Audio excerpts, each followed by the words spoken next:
देखो, conduction process in intrinsic semiconductor, तो आपने बहुत पढ़ा है कि जो कंडक्टर होते हैं उनमें कैसे चलता है, उसमें केवल इलेक्ट्रॉन चलते हैं। कभी आपसे ये नहीं कहा कि कोई पॉजिटिव आयन मूव करने लग गया हो। ठीक है, तो केवल चलते इलेक्ट्रॉन्स हैं। तो यहाँ भी वही है, चलते इलेक्ट्रॉन्स हैं। ठीक है, बट वो इलेक्ट्रॉन्स दो तरह के हो जाते हैं इसमें। ठीक है ना, तो आपको ध्यान से समझिए वो क्या कह रहा हूँ मैं। कि देखो, अब इसमें होता क्या है कि इसमें कोई ऐसा नहीं है इलेक्ट्रॉन्स फ्री फ्री है। तो जैसे सिलिकॉन की स्ट्रक्चर दिखाई गई, ये क्या है, कोवेलेंट बॉन्ड बनाता है बाकी सिलिकॉन एटम से। ठीक है, तो आप लिख भी सकते हैं, आपसे यही पूछ ले, explain conduction process in intrinsic semiconductor. तो आप एक ये डायग्राम बनाएंगे कि एक सिलिकॉन एटम बाकी के साथ ऑक्टेट कंप्लीट करने के लिए एक सिलिकॉन चार सिलिकॉन के साथ आसपास के कोवेलेंट बॉन्ड बना रहा है। ठीक है बेटा, तो क्या होता है, रूम टेम्परेचर अगर आपका ग्रेटर देन 0 केल्विन है, ठीक है, तो इतनी एनर्जी होती है कि कुछ इलेक्ट्रॉन्स क्या होते हैं, ये आपके कोवेलेंट बॉन्ड ब्रेक हो जाते हैं। मतलब ठीक है ना, रूम टेम्परेचर पर ही इतनी एनर्जी से कोवेलेंट बॉन्ड ब्रेक होते रहते हैं। तो जैसे ही कोई कोवेलेंट बॉन्ड ब्रेक होगा, ठीक है, तो वहां पर एक वैकेंसी क्रिएट हो जाएगी। और ये इलेक्ट्रॉन कहाँ चलेगा, मान लो ये पहुंच गया कंडक्शन बैंड में। ठीक है, ये इलेक्ट्रॉन कहाँ पहुंच गया, कंडक्शन बैंड में। तो ये बहुत रूटीन प्रोसेस है, बॉन्ड ब्रेक होता रहेगा, फिर यहाँ वैकेंसी क्रिएट हो गई, दूसरा इलेक्ट्रॉन आके इसको फिल करेगा और फिर वहां वैकेंसी हो जाएगी। तो ये वैकेंसी टेम्परेचर पर क्रिएट होती रहती है। मतलब एक बॉन्ड टूटेगा तो पक्का एक इलेक्ट्रॉन जनरेट होगा, और जो खाली स्पेस रह गई वहां उसको क्या बोलते हैं, होल्स बोलते हैं, कि वहां पर होल क्रिएट हो गया। ठीक है, तो पूरे मटेरियल के अंदर एक पर्टिकुलर टेम्परेचर के ऊपर, ठीक है, ये बॉन्ड ब्रेकिंग प्रोसेस रेगुलरली चलती रहती है। और अब ये ऑब्वियस सी बात है कि आप टेम्परेचर बढ़ा दोगे तो ये बॉन्ड ब्रेकिंग ज्यादा होने लग जाएगी। इसका मतलब है ज्यादा इलेक्ट्रॉन और होल पेयर जनरेट होने लग जाएंगे अगर आपने टेम्परेचर बढ़ा दिया। ठीक है, तो इस तरह से कुछ आपकी यहाँ पर वैकेंसी, एक तरह से मान लो यहाँ पे आपकी वैलेंस बैंड में, और जो कंडक्शन बैंड है उसमें इलेक्ट्रॉन्स है। अब आपने इसमें बैटरी लगाई, तो बैटरी लगाई मतलब आपने इलेक्ट्रिक फील्ड लगाया। ठीक है, तो देखो ये वाले जो फ्री इलेक्ट्रॉन्स हैं, मान लो ई वेक्टर आपने इधर लगाया है, जो कंडक्शन बैंड में इलेक्ट्रॉन्स थे उन पर अपोजिट डायरेक्शन में फोर्स लगेगा इलेक्ट्रिक फील्ड के, मूव करना शुरू कर देंगे। ठीक है, अब इलेक्ट्रॉन अगर इधर चलेंगे तो आपको पता है कॉरेस्पॉन्डिंग करंट किधर मानी जाएगी, उनके अपोजिट डायरेक्शन में। तो ये जो करंट चल रही है कंडक्शन बैंड के फ्री इलेक्ट्रॉन की वजह से जनरेट हो रही है, तो इसको क्या बोला जाता है, ये इलेक्ट्रॉन की करंट है, इलेक्ट्रॉन के चलने से जनरेट हुई है फ्री इलेक्ट्रॉन से, तो मैं इसको आई ई नाम दे देता हूँ। ठीक है, अब यहाँ पर देखो एक ये जैसे सर कि, हाँ बताइए बेटा। सर फील्ड कहाँ से आई? एक्सटर्नल एक्सटर्नल है भी, के? हाँ एक्सटर्नल लगाया ना बैटरी ऊपर, लगा। जैसे कंडक्टर पे लगाते हैं। अच्छा ठीक। ठीक है, तो यहाँ पर ये ठीक है आपकी सर। देखो ये वैकेंसी क्रिएट हो गई यहाँ पर। अब इस वैकेंसी को फिल करने के लिए पास के बॉन्ड से इलेक्ट्रॉन टू वहां से नई वैकेंसी क्रिएट होगी और वहां का इलेक्ट्रॉन यहाँ फिल करेगा।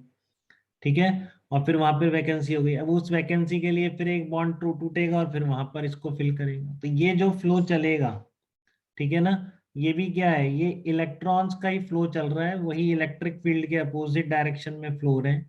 बट ये क्या है, बॉन्डेड इलेक्ट्रॉन्स है बेटा।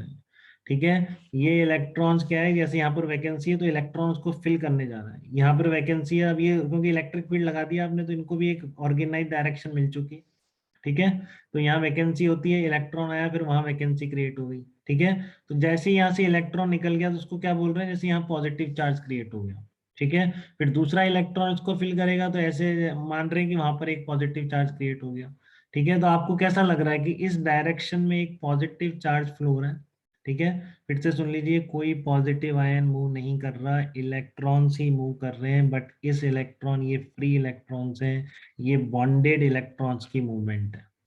ठीक है, तो अब इनको क्या मान लिया गया लोगों ने कि ये आपके इलेक्ट्रॉन जा सर रहे हैं। वैकेंसी फिल क्यों होती है?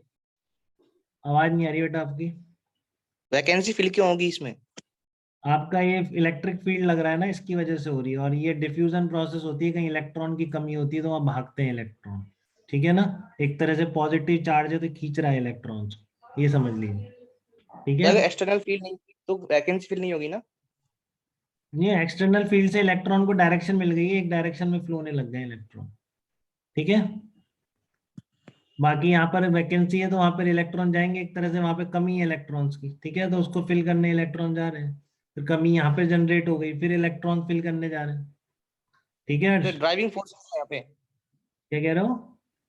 ड्राइविंग फोर्स से ये इलेक्ट्रॉन जा रहे हैं वहाँ पे कमी पूरी करने। हाँ, ड्राइविंग फोर्स वहां पे कंसंट्रेशन डिफरेंस बोला जाता है, इस प्रोसेस को बोलते हैं डिफ्यूजन प्रोसेस, ठीक है, कि जहाँ पर कमी है इलेक्ट्रॉन की तो उसको फिल करने जा रहे हो, ठीक है, ठीक है सर। इसको डिफ्यूजन बोलते हैं, ठीक है। यहाँ पर क्रिएट हो गई वैकेंसी, यहाँ पर क्रिएट हो गया, वापस इलेक्ट्रॉन फिल करने आ रहे हैं, तो ये जो मूवमेंट दिख रही है हमको ऐसा लग रहा है कि पॉजिटिव चार्ज इधर जा रहा है, ठीक है, और क्या ऐसा लग रहा है कि होल्स मूव कर रहे हैं, यहाँ होल था फिर वहां पे होल है, फिर यहाँ पर होल है, तो इस बॉन्डेड इलेक्ट्रॉन्स की मूवमेंट को मान लिया गया होल्स की मूवमेंट, ठीक है। और इन पे क्या मान लिया गया, जैसे वहां पर माइनस ई होता था, इन पर चार्ज क्या है, प्लस ई है, तो एक तरह से ये मान लिया कि ये प्लस चार्ज प्लस ई चार्ज इस डायरेक्शन में मूव हो रहा है, ठीक है। अब क्योंकि आपने बोला है कि प्लस चार्ज मूव हो रहा है, तो प्लस चार्ज के मूवमेंट की डायरेक्शन में क्या होती है, इलेक्ट्रिक करंट की डायरेक्शन होती है, तो ये क्या बन गया आपका, ये बन गया होल करंट बोलेंगे इसको, ठीक है ना, इसको क्या बोलेंगे, होल करंट बोलेंगे। तो ये था आपका इलेक्ट्रॉन्स की वजह से करंट जनरेट हो रहा था, ये बॉन्डेड इलेक्ट्रॉन्स की मूवमेंट की वजह से करंट है, बट क्या बोला जाएगा आपसे, ये होल करंट बोला जाएगा। तो टोटल करंट कितना हो गया, टोटल करंट हो गया आई ई प्लस आई एच, तो यहाँ पर दो चार्ज कैरियर्स बोलेंगे बेटा, देखो है इलेक्ट्रॉन्स ही, बट एक फ्री है एक बॉन्डेड है, तो एक तरह से बॉन्डेड इलेक्ट्रॉन्स की मूवमेंट को क्या नाम दे दिया गया, होल करंट बोल दिया गया, ठीक है। तो आपसे यही पूछा जाता है कि चार्ज कैरियर्स कौन कौन से होते हैं सेमीकंडक्टर, तो दो चार्ज कैरियर हैं, दोनों के अलग अलग करंट है, टोटल करंट क्या बोली जाएगी, आई ई प्लस आई एच। अब जब तक आपने कोई इसमें ऐड नहीं करा है कोई भी इम्प्योरिटी, ठीक है, तो इनका जनरेशन का एक ही सोर्स है, बॉन्ड का ब्रेक होना, ठीक है। तो फिर ऐसा नहीं हो सकता कि ये इलेक्ट्रॉन ज्यादा हो जाए या होल कम हो जाए, क्योंकि जब भी एक बॉन्ड ब्रेक हो रहा है तो एक इलेक्ट्रॉन और एक होल क्रिएट हो रहा है, ठीक है। तो per unit volume number of electrons कितने हैं, n e, per unit volume number of holes कितने हैं, एन एच।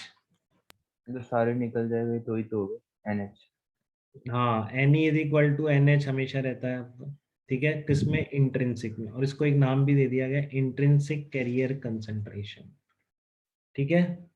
अब इन दोनों का जो प्रोडक्ट है वो हमारे स्कोप से बहुत बाहर है, इस फार्मूले का डेरिवेशन, बट आपको याद हमेशा रखना है कि मान लो अब एक्सट्रिंसिक में हम क्या करेंगे, हमारे पास ये ऑप्शन रहेगा कि हम दोनों में से एक को बढ़ा सकते हैं, चाहे तो इलेक्ट्रॉन बढ़ा सकते हैं, चाहे तो होल्स बढ़ा सकते हैं, बट कुछ भी कर लो आप, कुछ भी बढ़ा लो, n e into n h, किसी भी टाइम पे number of electrons per metre cube, number of holes per metre cube, इनका जो प्रोडक्ट है that is always equal to n i square, ठीक है ना। N e into n h हमेशा किसके बराबर होगा, एन आई स्क्वायर के बराबर होगा। हाँ निशा बताओ बेटा। सर इसमें जो होल की वजह से जो करंट है उसकी डायरेक्शन इधर की तरफ क्यों है? पॉजिटिव चार्ज जा रहा है ना इधर, पॉजिटिव चार्ज देखो, तो सर होल तो दूसरी साइड मूव कर रहे हैं ना। नहीं नहीं, इधर इधर से इस साइड मूव कर रहे हैं, इधर यहाँ पे इलेक्ट्रॉन गया तो यहाँ क्रिएट होगी ना होल, अब इसको फिल करेगा तो होल कहाँ क्रिएट हो जाएगा, यहाँ क्रिएट हो जाएगा। यस सर, तो सर इसमें होल की करंट और जो इलेक्ट्रॉन्स की करंट होंगी वो सेम डायरेक्शन में होंगी ना। हाँ सेम डायरेक्शन ही बनाई ना मैंने, आई ई और आई एच, इसलिए तभी तो ऐड कर रहा हूँ, तो टोटल करंट कितनी हो गई, आई ई प्लस आई एच, ठीक है। Okay sir. हाँ दोनों सेम Yes, डायरेक्शन में चलती हैं, और total current I E plus I H बोला जाएगा, और ये हम यूज करेंगे। तो एन आई क्या है, इंट्रिंसिक कैरियर कंसंट्रेशन है, n e into n h is equal to n i square. N e क्या है, number of electrons per metre cube, n h क्या है, number of holes per metre cube, ठीक है। ये NI क्या है? एन आई का नाम है इंट्रिंसिक कैरियर कंसंट्रेशन, जब आपने कुछ भी ऐड नहीं किया था, ठीक है, तब उसमें एन ई और एन एच कितने थे, उनका प्रोडक्ट, तो शुरू में अच्छा सेम ही अच्छा। होते हैं हमेशा, ठीक है। हाँ वो हाँ। आप तो आपको न्यूमेरिकल में इस तरह दिया होगा, तो आपको समझना है इंट्रिंसिक कैरियर कंसंट्रेशन इतनी है, ठीक है। सर सिलिकॉन में सर ये वैलेंस बैंड से इलेक्ट्रॉन है ना कंडक्शन बैंड में जा रहे हैं, उसका रीजन क्या है? किसमें बेटा? सर ये जो आपने सिलिकॉन का डायग्राम बनाया ना, इसमें वैलेंस बैंड से इलेक्ट्रॉन उसके अंदर गए कंडक्शन बैंड में, तो उसका क्या रीजन है?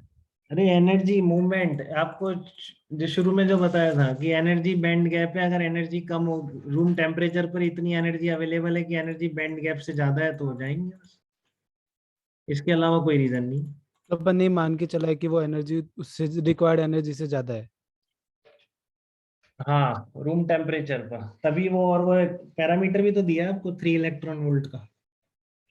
अगर इतनी ओके मटेरियल सर, में है ओके तो सर। रूम टेम्परेचर पे क्रॉस हो सकती है, नहीं तो नहीं हो सकती। ठीक है। ठीक है सर। हम्म।